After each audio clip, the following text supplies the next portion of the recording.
सगरी सारा रा रा रा रा रा रा रा रा रा रा रा रा रा रा जोगी जी सारा रा रा मरद के मुँह हमारो दिल्ली के कमाई देवर के फरज द तू ही निभाई। अरे बाबू हेने आबा अरे कुछ दिन के बाद देवर देमा खुश खबरी तहर भैया के धन हई रंग दन सगरी तनी बुझा हमर बात मन बा छटपटा तो आज फिर शरीरिया हो जाई। चाचा ए चाचा ए के बोलता रे? चाचा हम भीतर से बोलत हन बढ़िया ना बेटा तीसरा लहर में भीतरी से मत अब बहरी ना तो फिर भीतर चल जीबे। चाचा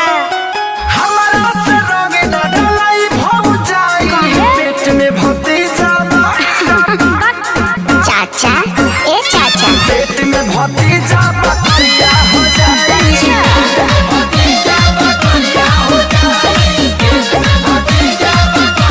अरे अखिया में दूरबीन लगइले बड़ा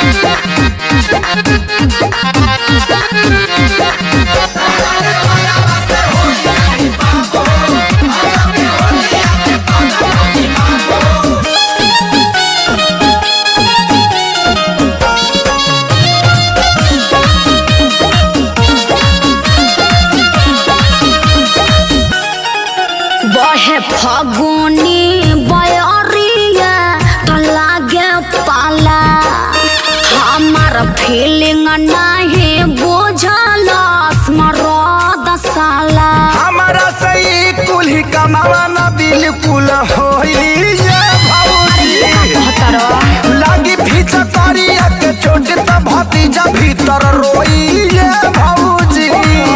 तू तो बड़ा पगल आइल हम तो बानी फगुन आइल सुना सचो में फिक्रिया हो जाई।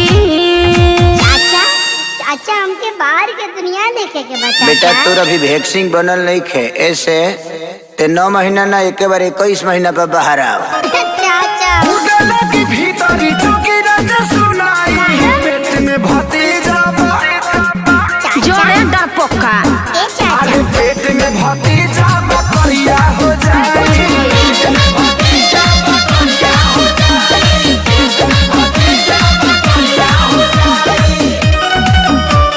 ढेर वैज्ञानिक बनल बड़ो।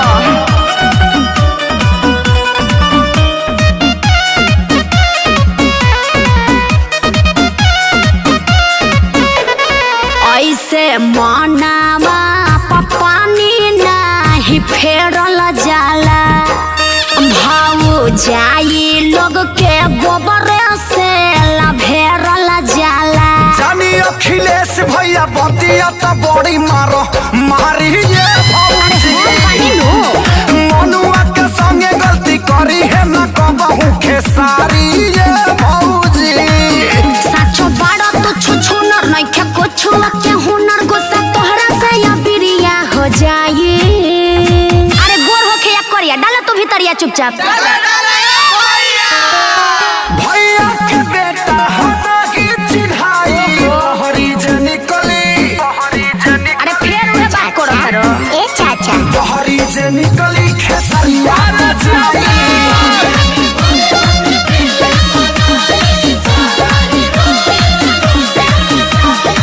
अरे जा भतीजा का चक्कर में नतीजा को देलो।